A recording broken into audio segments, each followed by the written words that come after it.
Okay, so this video is to explain some of the issues I had setting up my ESP8266 Internet of Things solar powered outdoor thermometer.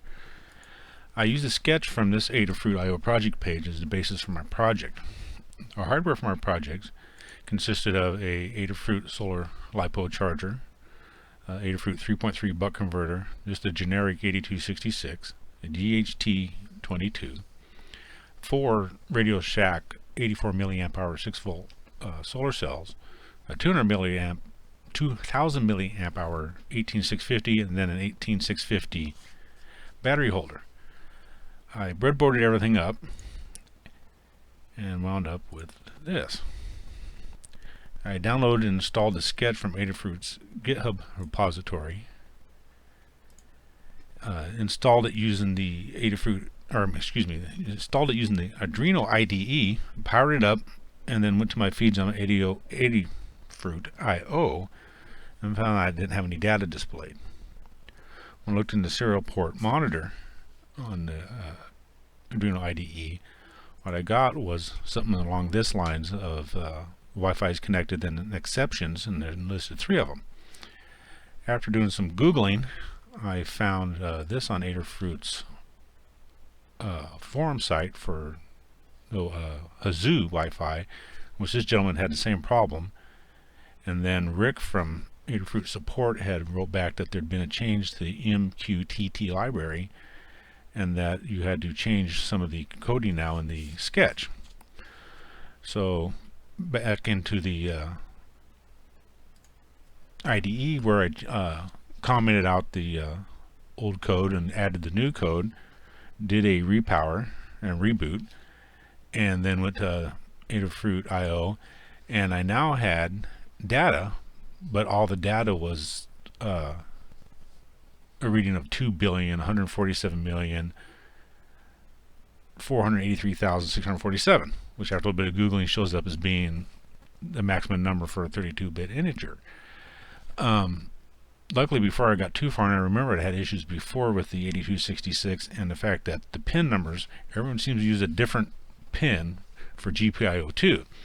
And Adafruit's using pin 5 on their Hazoo, but the generic 8266 uses pin 3, which is ID'd as pin 2 in the IDE.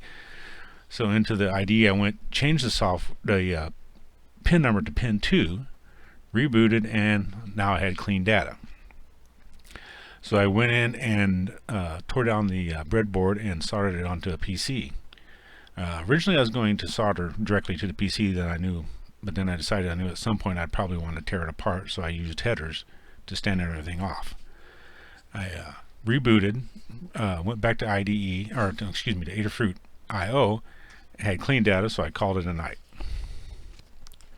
Alright, so I came back the next day and checked my feeds, and they're spread out across the 24-hour period with 3 more readings of the 2 billion number at no determinable intermittent, just every now and then. So I wanted to decide then was whether the problem was on my end or doing a transmission to Adafruit or what it was. So I went into the IDE, added a serial print right after the data grab, and then waited another 24 hours. Came back, same problem, still more intermittent bad readings. So back to Google I went, and after a good Google I found this on the Blink community where they have the same problem with intermittent bad readings using the DHT11 and the Node MCU.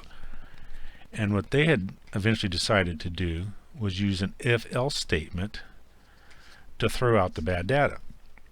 So I played around with that for a little while, and this could not seem to get the if-else statement to do what I wanted it to do. So back to Google, and then after a little bit I went to Arduino and was reading through the references and found the go-to statement, which they are using to get out of deep nested loops, logic loops. So my idea was to go in, add the if statement, if the data was a reading of 2 billion plus, go to bailout, which I put just before the data grab. So downloaded the program, installed it, rebooted, and then waited.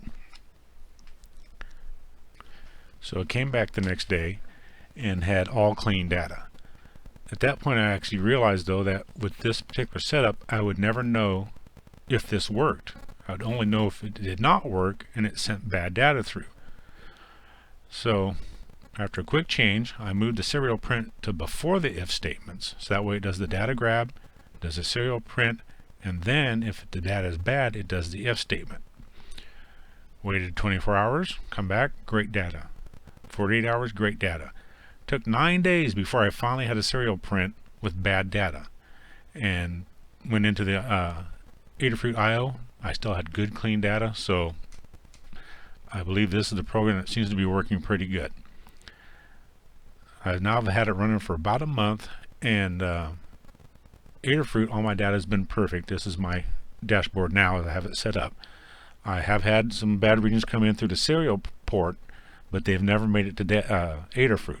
So all my data seems to be working pretty good. So I have put my final version on my GitHub repository, and so if anybody wants to, you can come down to here and try a copy of it. I've also one of the things I changed early on was I changed the initial data set, because they had it set to collect data every 10 seconds, and really don't need that for an outdoor thermometer, so I changed it to 5 minutes, which also has the added benefit of giving you more data points, because Adafruit's policy is 50K data points. Okay, so at 1 every 10 seconds, that means you'd only have 5.8 days worth of data before it would be first in, first out deleted.